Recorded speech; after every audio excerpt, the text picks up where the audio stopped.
Brilliance Audio presents Aftershocks by Marco Close. Performed by Luke Daniels. Even from the windows of a prison, Rhodia was a beautiful place. Aiden liked to spend the half hour between breakfast and morning orders sitting in the central atrium by himself. From 700 meters up, the panoramic windows offered a stunning view of what seemed like most of the southern half of the continent. The graceful and elegant arcologies of the capital rose into the sky in the distance, so tall that on some days their tops disappeared in the clouds. Beyond, the ocean shimmered, turquoise and blue. For variety, the Rhodians moved their POWs from one section of the detainment arcology to another every year, each time facing a different cardinal direction, so every prisoner could have a change of scenery. Last year, Aiden had a stunning view of the great snow-capped mountain range that divided the single continent of this planet. This year it was the distant city, ocean, and tranquil skies. He had been a prisoner of war for 5 years. But Aiden still hadn't quite made up his mind whether a beautiful prison was really better than an austere one.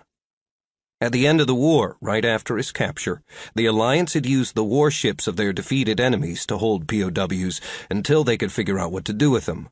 By the time the surrender treaty was signed, Aiden had spent 6 months in a 2-person berth on a Grecian battlecruiser, sharing the tiny space with a surly lieutenant colonel from the Blackguard Infantry. The food had been barely edible.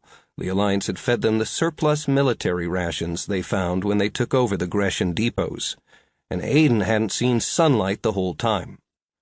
When they finally transferred him to the detainment arcology, he had lost almost 10 kilos of muscle mass from living in low G for so long, and sharing crew facilities made for 500 with almost 1,000 other POWs had been claustrophobic and nerve-grinding. But he had dealt with it, because it was impersonal, utilitarian, and expected. They had lost the war, and they had to take what was served by the victors. The detainment arcology here on Rhodia was a prison, but it was a posh one.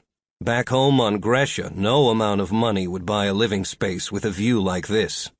Grecian buildings did not reach a kilometer into the sky.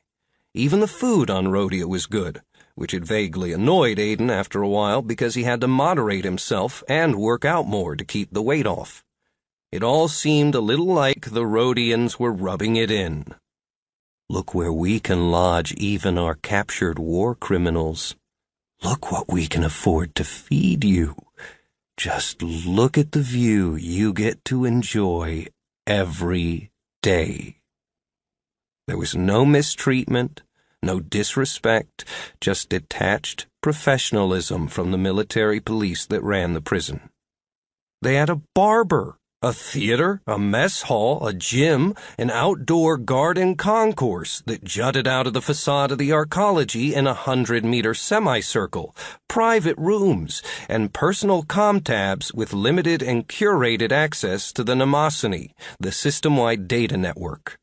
The only thing that made it different from a resort hotel was the security lock at the far end of the atrium, which only let you through if you were a Rhodian MP and stunned you into a 30-minute stupor if you weren't.